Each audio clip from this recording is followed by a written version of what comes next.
सिद्धाणम ओम नमो सिद्धाणम ओम नमो आयर्याणम ओम नमो आयर्याणम ओम नमो वच्छायाणम ओम नमो वच्छायाणम ओम नमो लोय सवसाउनम ओम नमो लोय सवसाहुणम ओम नमो लोय सवसाउनम ओम नमो लोय सवसाहुणम।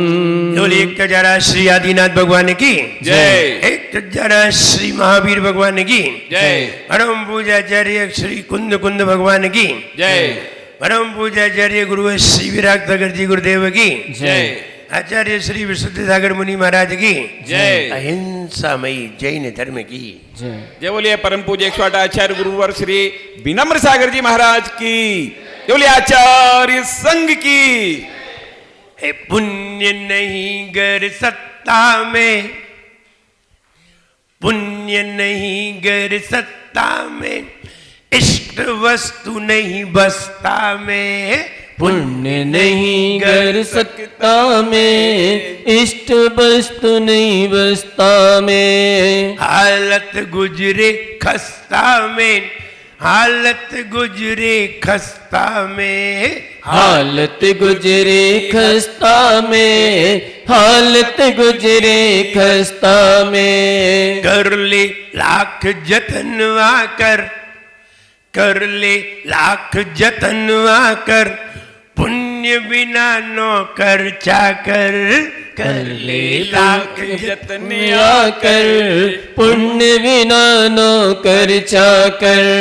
पुण्य के फल में हो, पुण्य के फल में सब कुछ मिल जाए।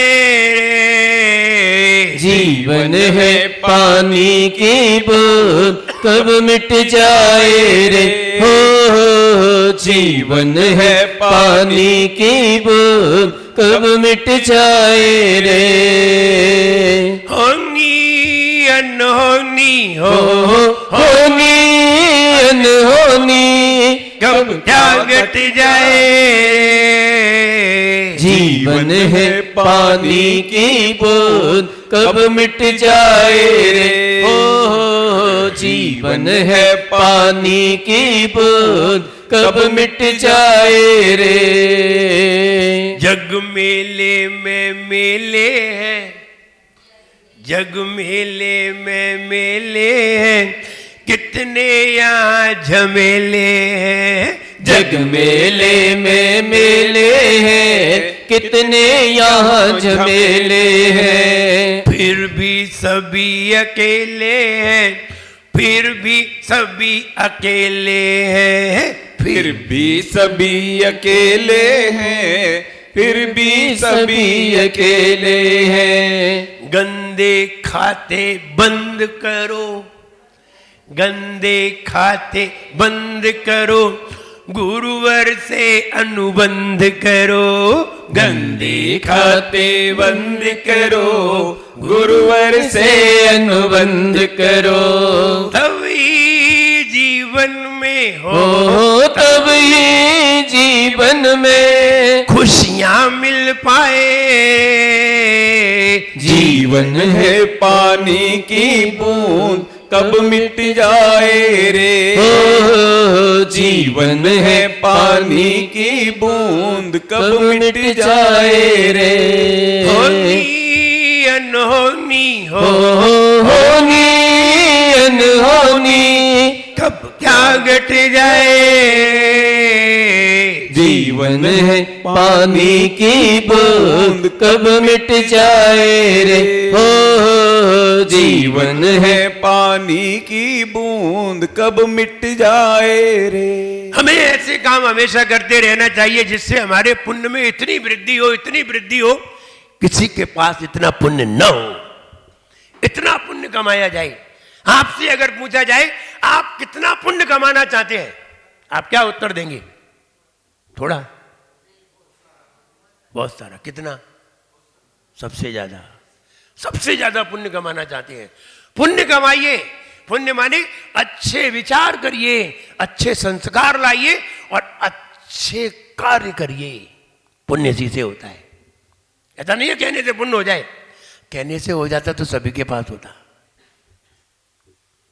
सब पुण्य कमाना चाहते हैं। आप यहां बैठे, ये भी पुण्य की धारा है।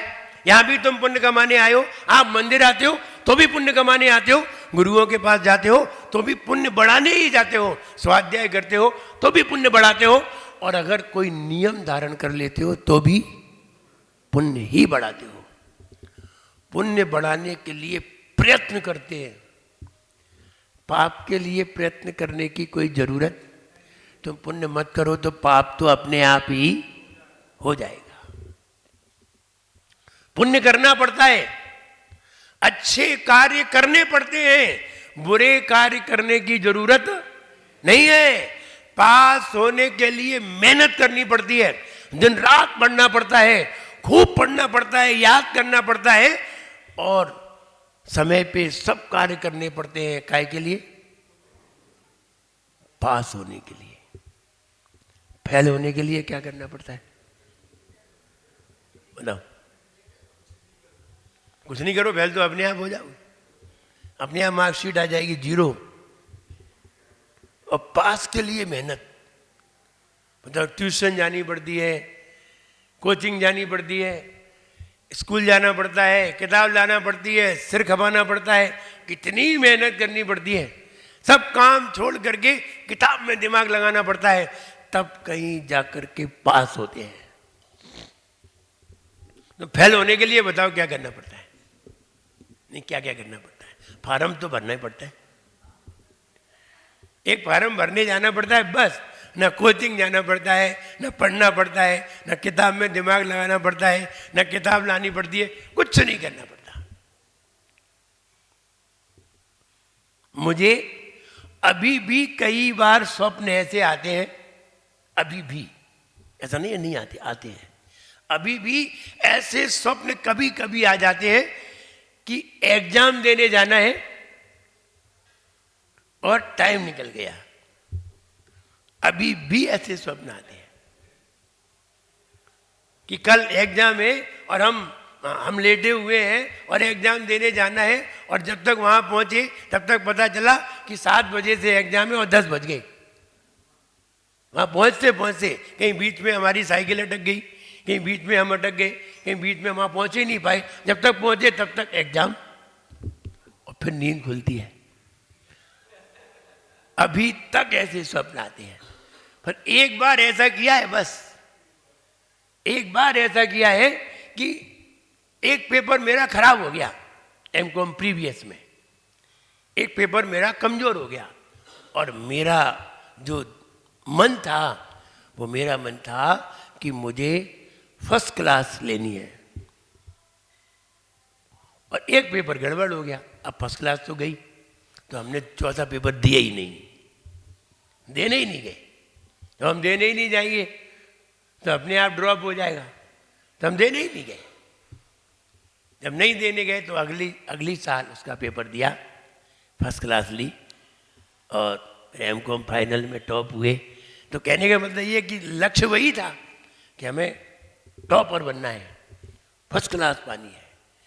अब वो लक्ष्य थोड़ा सा गड़बड़ हो रहा था, तो हम ये कहें कि तब हमने ये कमी पाई, वो कमी पाई, वो ये पाई, हमारे पिताजी ने एक ही बात कही, बेटा तुम कितना भी पढ़ो और अगर पुण्य तुम्हारी सत्ता में नहीं है तो तुम्हारा पढ़ा हुआ सब बेकार हो जाएगा। व्यक्ति पढ़ने से पास हो जाए ये जरूरी नहीं है, मेहनत से धन आता है, नहीं ये बात नहीं है, पुण्य से आता है। आप मेहनत से नहीं कह सकते, पुण्य से आता है। पुण्य है तो आएगा, मेहनत कितनी भी करो। मेहनत करने वाले फेल भी होते हैं, मेहनत करने वाले दिवाला आउट भी होते हैं, मेहनत करने वालों के भट्टे भी बैठ जाते हैं। और पुण्य होता है तो जरा से काम में भी सफल हो जाते हैं। पुण्य पुण्य होना चाहिए। और अगर पुण्य है तो सब कुछ तुम्हें अपने आप उपलब्ध होगा बिना मेहनत के। और पुण्य नहीं है, कहते हैं पुण्य कब करना चाहिए। अच्छा, पुण्य कब करना चाहिए ये भी बात है। पुण्य कब करना चाहिए? सवेरे की शाम को? बोलो भाई, तुम्हें पैसे कब चाहिए? सवेरे की शाम को? बोले हमें तो मिलते ही रहे, हम तो बैठे ही रहे अगर मिलते रहे तो पैसे कब चाहना है? हमेशा। मन खुश कब करना है? फिर वो यही हमेशा। ऐसा तो नहीं है कि शाम को, सवेरे नहीं, नहीं नहीं, ऑल टाइम हमेशा खुश रखना है। तो हमेशा खुश रखने वाली ऐसी कौन सी चीज है, ऐसा कौन सा कार्य है जिससे हमारा मन हमेशा ही खुश रहे? किन्हीं खुश मिजाज से मिलिए, आप खुश रहोगे। किन्हीं खुश मिजाज से मिलिए, आप हमेशा खुश रहोगे। अब ढूंढिए कौन खुश मिजाज है, उसे ढूंढिए। ढूंढिए, ढूंढना पड़ेगा। और खुश मिजाज किसे कहते हैं? जो अभाव में भी खुश रहता है, उसे खुश मिजाज कहते हैं। जो सद्भाव में खुश हो जाए, ये तो अभी हाल दुखी हो जाएगा कि चप्पल मिल गई तो खुश, और चप्पल खो गई तो मुंह लटकाए खड़े हैं। बड़े अच्छे मन से आए थे मंदिर, चप्पल गुम हो गई, अब जा रहे हैं मुंह लटका के। ये खुश मिजाज है? ये कहां से खुश मिजाज है? विचार करिए। किसी ने तुमसे दो शब्द खराब कह दिए, तुम्हारा मिजाज बिगड़ गया, तुम कह रहे हम खुश मिजाज है। नहीं नहीं, खुश मिजाज वो होता है चाहे आंधी आए, चाहे तूफान आए, चाहे कोई अच्छा कहे, चाहे कोई बुरा कहे, वो तो तुम्हें खुश नजर आएगा। उसे कहते खुश मिजाज। ढूंढिए, और ऐसा व्यक्ति मिल जाए, आप उसके पास जाएंगे, खुश अपने आप हो जाएंगे। खुशी ढूंढने की जरूरत नहीं है, खुश मिजाज ढूंढने की जरूरत है। ऐसा व्यक्ति ढूंढने की जरूरत है जो ऑल टाइम खुश रहता हो। बस वो ढूंढ लो, वहां जाकर के बैठ जाइए, आप अपने आप खुश होंगे। समय, कौन सा समय, कौन से समय में जाना चाहिए? फिर वहीं आ गए। कौन से समय में खुश रहना है? तुम कह रहे हमेशा रहना है। क्या हमेशा खुश रहते हो? बता दो। कोई भी नहीं रहता, कोई भी खुश नहीं रहता। ये तो मेरे सामने बैठे हो इसलिए खुश मिजाज नजर आ रहे हो। मेरे सामने बैठे हो, जरा निकलो तो बाहर, अभी आज मुंह लटक जाएगा। देख लेना घर जाकर तुम, यहां तुम जितने जितने आपको कुछ भी नहीं मिल रहा है, हमने आपको कुछ भी नहीं दिया है, ना कोई वस्तु मिल रही है, ना खाने की, ना पीने की, ना पहनने की, ना रहने की, कोई वस्तु नहीं मिल रही है, फिर भी तुम्हारे चेहरे पर मुस्कुराहट है। ये ओरिजिनल है, ये मुस्कुराहट ओरिजिनल है, कोई वस्तु मिलने पर नहीं हो रही है। और घर पे देख लो, जरा सी जली हुई रोटी आ गई ना, पर देख लो तुम, हाल मुंह लटक जाए। वो सब्जी जल गई, वो भी गिलकी की, जल गई सब्जी, तो जल गई तो पत्नी ने अब क्या करे, जल तो गई है, काली तो हो ही गई, तो पत्नी ने अपने पति को वो परोस दी। तो परोस दी तो उसने खाई, बोले ये सब्जी में ये सब्जी जल गई है, फिर भी तुमने परोस दी। बोले जली ही तो गई है लेकिन अच्छी तो है। अब उसने खाई तो बोला इसमें नमक नहीं है, पर नमक तो डाल देती। बोले हम जले पर नमक नहीं डालते। जरा सी जली सब्जी आई तो मुंह लटक गया। और अच्छी आ जाती तो तुम्हारे चेहरे पर रौनक आ जाती। तुम दूसरी वस्तु से खुश हुए हो, लेकिन यहां तुम्हें कोई वस्तु नहीं मिली है, फिर भी आप प्रसन्नता में आए हैं। ये ओरिजिनल प्रसन्नता है। और ये प्रसन्नता वो प्रसन्नता है जो तुम्हें बहुत दिन तक स्मरित रहेगी। वस्तु वाली ज्यादा दिन स्मरित नहीं रहती। आज वस्तु है तो खुश है, नहीं मिली तो खुश नहीं। तो कहते हैं वक्त और भगवान में कोई अंतर नहीं है। समय और भगवान में कोई अंतर नहीं है। समय आपके पास आया और आपको अच्छा समय मिला, आपने अच्छा कार्य नहीं किया, समय आपको जबरदस्ती नहीं करेगा। नहीं तुम्हें आचार्य महाराज आए तुम्हें सुनना ही पड़ेगा, नहीं नहीं, समय नहीं कहेगा। बैठो तो ठीक, न बैठो तो ठीक, तुम्हारी मर्जी। लेकिन वक्त, अगर तुम वक्त पर सही काम तुमने नहीं किया तो वक्त भी तुम्हारा वक्त बदल देता है। वक्त भी आगे का वक्त बदल देगा। और अगर वक्त पे संभल गए तो वक्त भी आगे का वक्त खुशहाल बना देगा। ऐसे ही भगवान है, बैठे हुए हैं, मंदिर में विराजमान है। आप आओ तो ठीक, नहीं आए तो ठीक, दर्शन करो तो ठीक, पूजन करो तो भी ठीक, उन्हें कोई मतलब नहीं है। तुमने, भगवान कहते हैं, तुमने अगर मुझे समय दिया तो हम तुम्हारा समय बदल देंगे। तुमने अगर मुझे समय दिया तो हम तुम्हारा समय बदल देंगे। और तुम वक्त पर, समय पर मुझे देखने नहीं आए तो हम तुम्हारी तरफ कभी भी नहीं देखेंगे। फिर तुम बार बार कहोगे तुम्हारी नेक सो, फिर चिल्लाओगे, फिर चिल्लाओगे नेक तो देख लो, थोड़ा सा तो देख लो, नेक नियार निकार, फिर चिल्लाओगे। और पहले तुमने नहीं देखा। इसलिए वक्त और भगवान में कोई अंतर नहीं है। आप वक्त की भी कीमत कीजिए और भगवान मिले हैं उनकी भी कीमत कीजिए।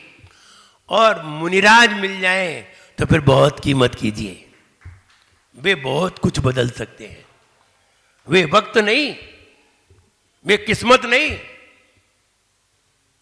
किस्मत बदल जाए तो कोई बड़ी बात नहीं है, क्योंकि किस्मत तो भगवान के चरणों में भी बदल जाती है जो पत्थर के हैं। वक्त तो भगवान के चरणों में भी बदल जाता है, लेकिन गुरु वक्त ही नहीं बदलते, किस्मत भी नहीं बदलते, वे तो उस आदमी को ही बदल देते हैं, उसकी जिंदगी ही बदल देते हैं।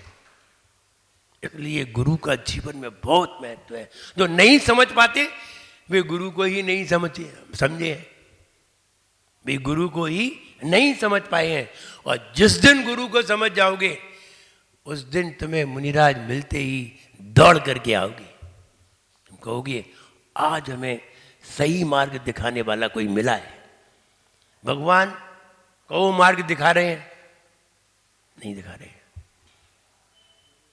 भगवान मार्ग दिखा नहीं रहे हैं। भगवान तो चुपचाप बैठे हुए हैं। तुम्हारी खोपड़ी में बुद्धि हो तो देख लो, वरना वो तुम्हें कुछ भी नहीं दिखा रहे हैं। तुम्हारे अंदर बुद्धि हो तो देख लो। और गुरु ये कहते हैं तुम्हारे अंदर बुद्धि नहीं है तो हमसे ले लो, लेकिन देख लो। कितना अंतर है। एक कह रहे हैं तुम्हारे अंदर हो तो देख लो, और एक कह रहे हैं नहीं है तो भी तुम मेरे पास आओ, हम तुम्हारे अंदर बुद्धि डालते हैं, फिर देख लेना। इसलिए गुरु का महत्व कुछ ज्यादा ही हो गया। गुरु का महत्व ज्यादा ही हो गया। एक चिंतन लिखा, हम जो अपना नहीं है उसको तो जोड़े जा रहे हैं।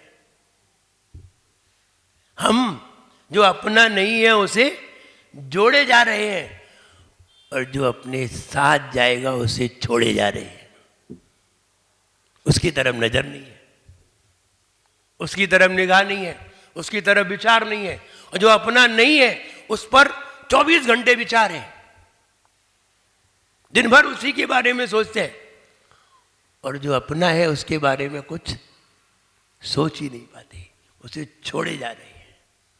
इसलिए वक्त को समझिए, समय को समझिए। समय फिर कहाँ दोबारा मिलता है, और जिस समय में हम जिस रास्ते पर बढ़ जाते हैं तो हमारा समय भी बदल जाता है। इसलिए समय को बदलने के लिए, जीवन को बदलने के लिए, विचार को बदलने के लिए, संस्कार को बदलने के लिए गुरुओं की आवश्यकता है। अगर गुरु है, एक बार भगवान नहीं मिले कोई बात नहीं, भगवान नहीं मिले कोई बात नहीं, गुरु मिल जाना चाहिए। और गुरु मिल गए और भगवान ना मिले तो तुम संसार से तिर जाओगे, और भगवान मिल गए और गुरु न मिले तो तुम संसार में डूब जाओगे। ये क्या कह रहे हो, मेरी बात समझ लीजिए अच्छी तरह। गुरु नहीं मिले तो तुम्हें भगवान कैसे अच्छा आप बताइए, आपको भगवान कैसे लगते हैं? अच्छे लगते हैं, खराब लगते हैं? आपको महाराज कैसे लगते हैं? हमें आप अच्छे लगते हैं कि नहीं? हमें आप अच्छे लग रहे हैं कि नहीं? हम बोले लग रहे हैं। हमसे पूछे कि तुमसे पूछे? हम बताएंगे कि तुम? ये तो आपने बताई, हम आपको कैसे लगते हैं? अच्छे लगते हैं। आपने अपनी बता दी, अब आप हमसे पूछो, आप हमें अच्छे लगते हैं कि नहीं? आप पूछिए, आपको भगवान कैसे लगते हैं? अच्छे लगते हैं। आप भगवान को अच्छे लगते हैं? पूछो जरा। बोले कैसे पूछे? पता करो कि भगवान को आप कैसे अच्छे लगेंगे और हमें आप कैसे अच्छे लगेंगे। हम तो आपको अच्छे लग सकते हैं, लेकिन आप अच्छे लग जाएं ये बहुत अच्छी बात है।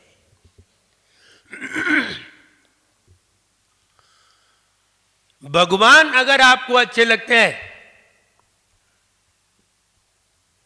तो आपको संसार में सामान मिलेगा।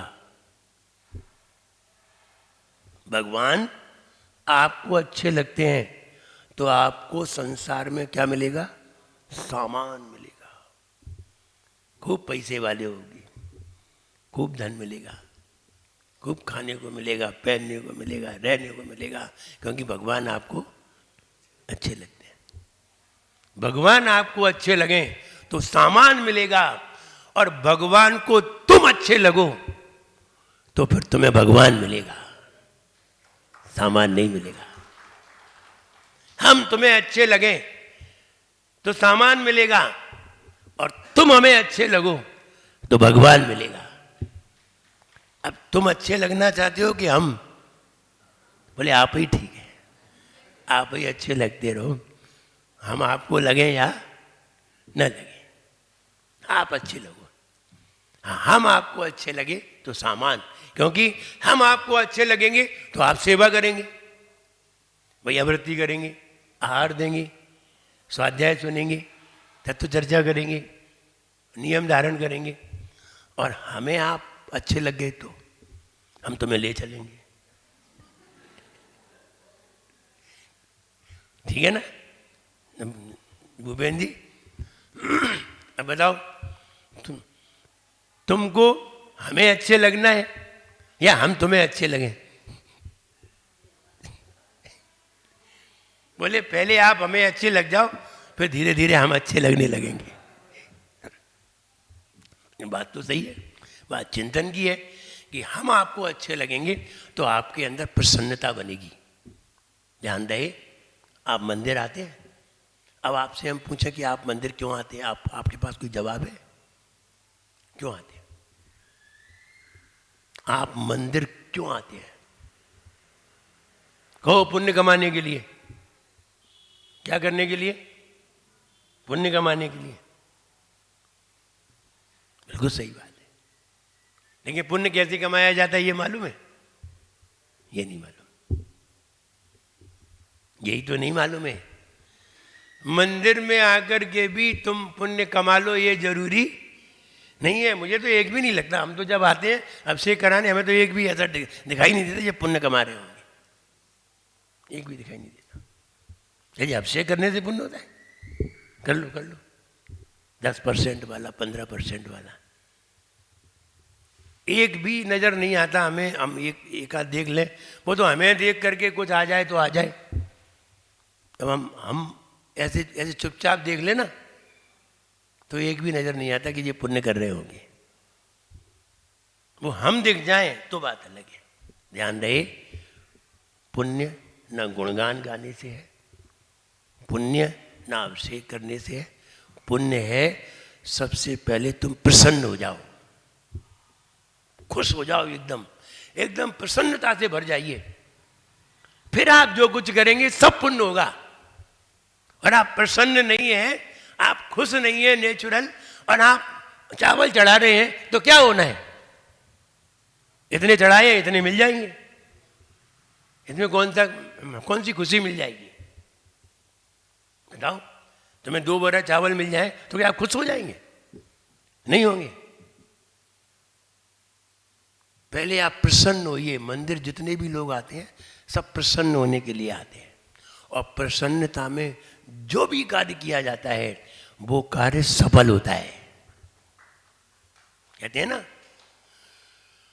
खुशी के लिए किए गए कार्य, खुशी के लिए किए गए कार्य से खुशी मिले ये जरूरी नहीं है।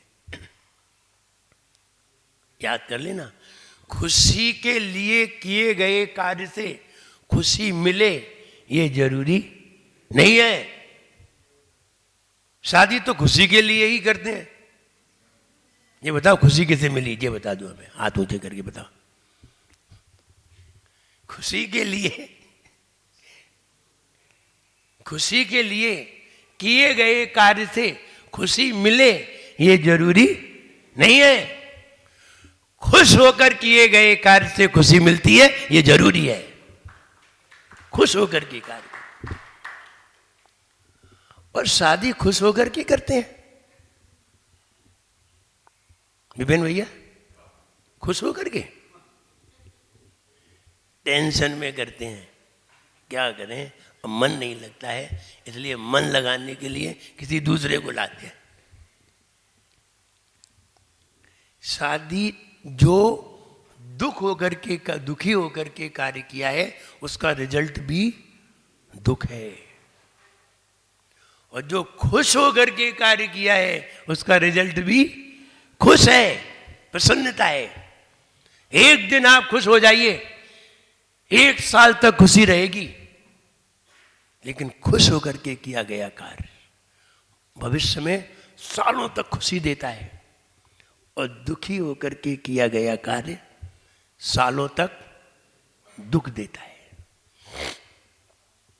राजा सैनिक ने जब उसकी पत्नी से लड़ाई हो गई, और लड़ाई होकर के उसने एक मुनिराज के ऊपर सांप डाल दिया, कहो दुखी होकर के डाला कि खुश होकर के? कितने साल दुखी रहा? 84,000 साल तक।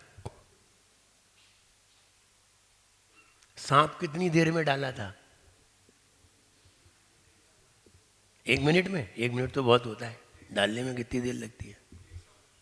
माला पहनाने में कितनी देर लगती है? लेकिन दुख कितनी देर होता है? पहनाओ माला, पहना ली माला, अब जिंदगी भर है कि नहीं आनंद।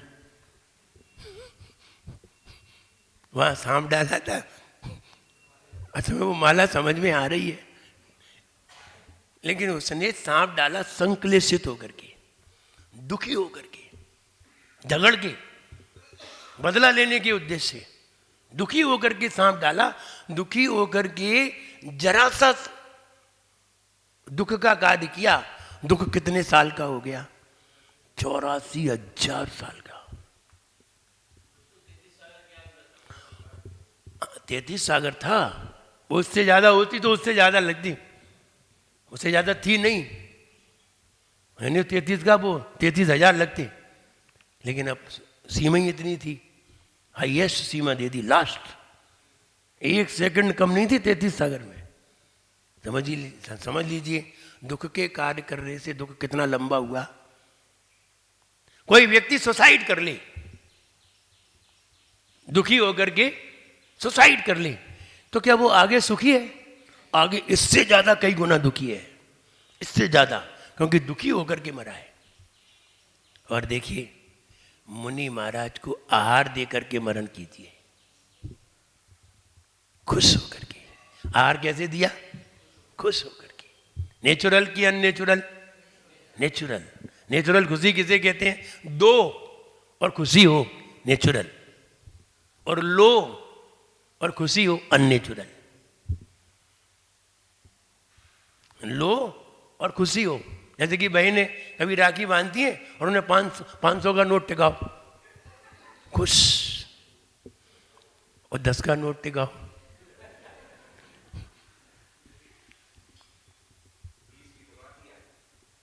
बोले 100 रुपया तो मीठे में खर्च हो गए, वो हिसाब लगाने लगी।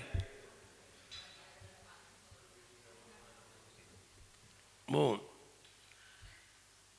बहन केला लेकर के आई अपने भाई के पास, राखी बंधाई तो केला लेकर के आई। जब केला लेकर के आई तो केला उसे दिए, तो अब 150 रुपये के केला लिए, भाई ने राखी बनाई 100 रुपये दिए, उसे बड़ा खराब लगा। बोले तो बहन जाते जाते बोली 150 रुपये के तो हम केले लेके आई और तुमने 100 रुपये दिए। बोले तू केले बेचने आई थी या राखी बांधने?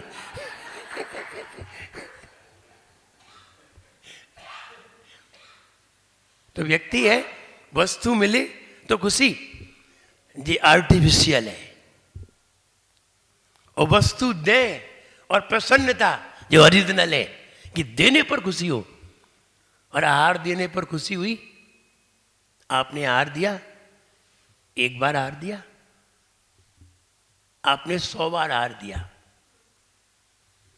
100 बार आहार दिया, 100 साल आहार दिया।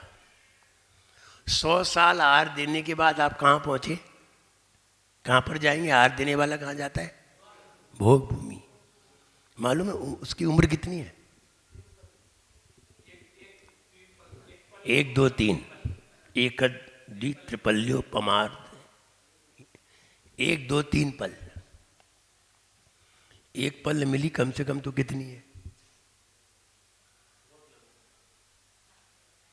एक पल हुई तो कितनी है? तुमने आहार कितने साल दिया? 100 साल। आहार कितने साल दिया? 100 साल। और आहार कितने साल मिलेगा? एक पल। एक पल की कह रहा हूं, एक पल की उम्र कितनी है? ये अरबों खरबों कह रहे हैं।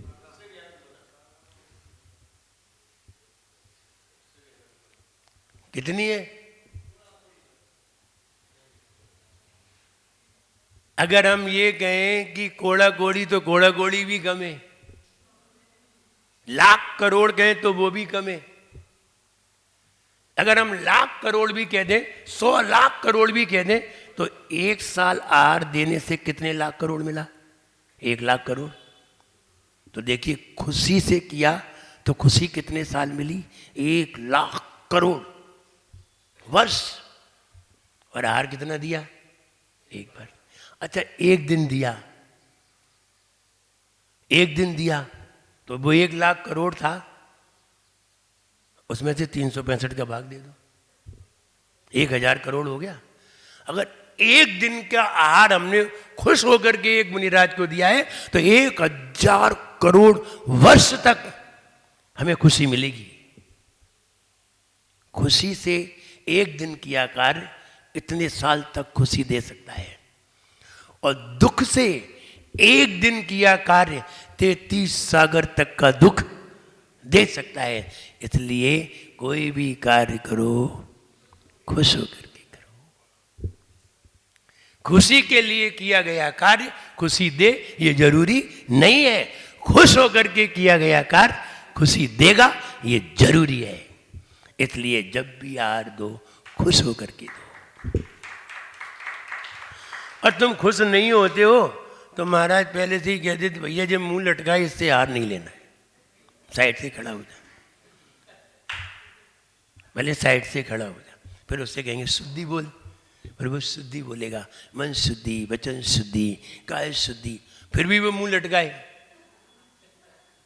तो क्यों टेंशन में हार दे रहा है, मुझे और टेंशन करेगा, टेंशन में दिया तो मुझे और टेंशन होगी। तो फिर महाराज को धीरे से मुस्कुराना पड़ता है, तो मुस्कुराएंगे तो वो भी बोले अब दो, अब ठीक है। तुम मुस्कुरा के हार दोगे, खुश होकर के हार दोगे, हम 24 घंटे तक खुश नजर आएंगे। और तुम टेंशन में अगर पानी भी दे जाओगे तो दिन भर टेंशन रहेगी। इसलिए खुश होकर के हार लेते हैं। आप पहले प्रसन्न होइए, फिर वो बोलता है मन शुद्धि, वचन शुद्धि, काय शुद्धि। जब महाराज निकलते तो देखो तुम सारे बिल्कुल 32 दिखा देते सब, आ तो जाओ महाराज, हम इतने खुश हैं। वही एक बार बीना की बात है, हम अलग महाराज थे, अलग थे, 94 की बात है। तो कुछ बच्चे हमारे पास बैठते थे, लड़के, जो कोई MSc, कोई M.Com, कोई MA आदि विद्यार्थी बैठते थे, बहुत बैठते थे और बातें करते थे। तो बातें करते थे, एक दिन तो वो सारे बच्चे मिलकर के बोले भैया वृत्ति करते हैं महाराज, वो संस्कृत में तो हम आपका पढ़गान होता है, हमें संस्कृत आती नहीं है, हम अंग्रेजी में पढ़गान करें तो आप आ जाएंगे?